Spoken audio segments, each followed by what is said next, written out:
Before I address a few words on reflections on the gospel, I want to take an opportunity to bless a guest that arrived in our community just yesterday that I want to introduce to you, Father Robert Ippolito. He's sitting here, if you would stand, please.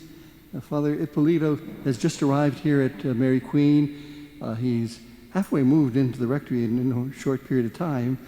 He arrived from being pastor in the diocese of in North Carolina. That diocese is, and the parish of St. Stephen. He's a retired pastor, and in his retirement, he's very dedicated to the work that has become key to his ministry in trying to help people process immigration problems. And so he has come here to be a volunteer worker and minister with Catholic Charities in the time ahead. So he's spending his retirement in doing so much charitable work here in the Archdiocese of Galveston, Houston. So I want to welcome him to Mary Queen, a fellow missionary of La Salette. I'm 1 year older than he is, and he just had his birthday yesterday. So welcome, Father, and happy birthday to you.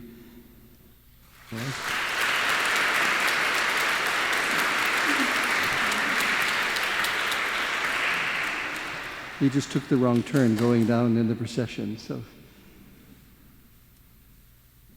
my brothers and sisters, after a year marked by devastating pandemic and institutional turmoil, the thought of another year may make you feel a little bit apprehensive. This year of 2020 has been hard, no doubt about it, with any number of personal highs and lows. You probably have had your share of uncertainty and insecurity. Many people certainly seem eager to leave the year 2020 behind and welcome 2021.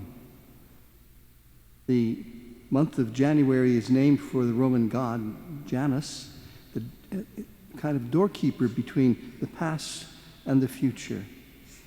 We're ready to leap across the threshold and celebrate a new year, resolving to apply the lessons of yesterday to a wiser and better tomorrow. And we begin, I think, this new time, first of all, by stepping back to maybe gain perspective. We begin by stepping back to view the mysterious plan God has for us from the beginning of creation, when the Word was the template for the whole universe, pre-existent with God and the source of all life. This perspective can convince us that God's intention has not changed. It's never changed. We are still God's beloved sons and daughters. He still has good plans for you and me. Reorienting yourself in this way, I think, can help drain some of that anxiety that's there and the fear that perhaps is there as well, and give you a sense of hope and purpose. The very beginning of John's Gospel begins with these words: "In the beginning was the Word, and the Word was God." Jesus is God. Before anything began, he existed in perfect harmony, in the perfect harmony of the Trinity, and still does today. The Word of God became incarnate. The Word was made flesh and dwelt among us.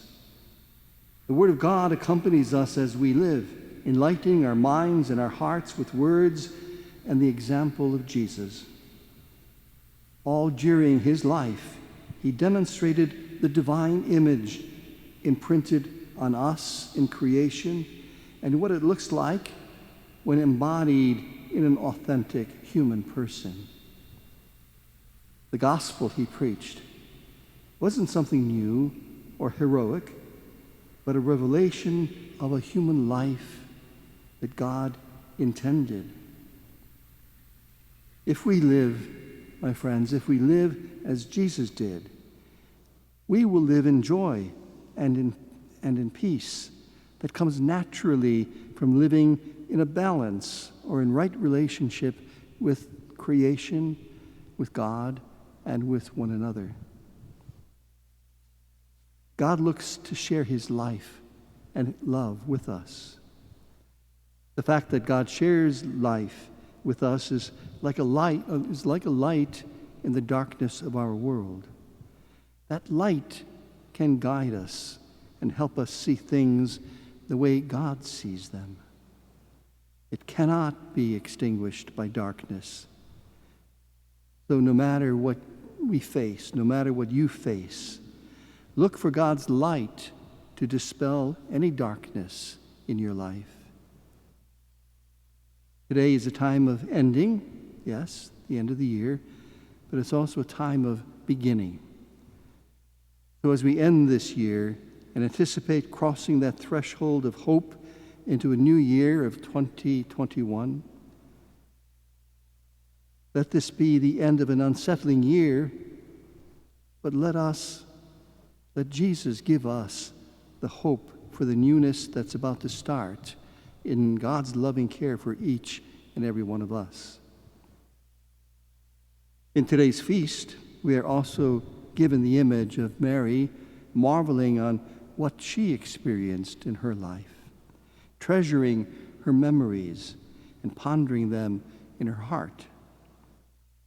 She ponders the marvels the Almighty has done for her and for all God's people. This is the good news. This is the good news of the gospel that she ponders. My friends, that same gospel is ours. That same gospel has come to us, and we are invited to treasure it and respond to it, just as Mary did. As we look towards a new year, just hours away, let us ask Mary to treasure the gospel as she did, so that Christ might come to others through us as he did through Mary to us. My friends, let our prayer be, Jesus, you are an eternal and loving God. We trust you with our future.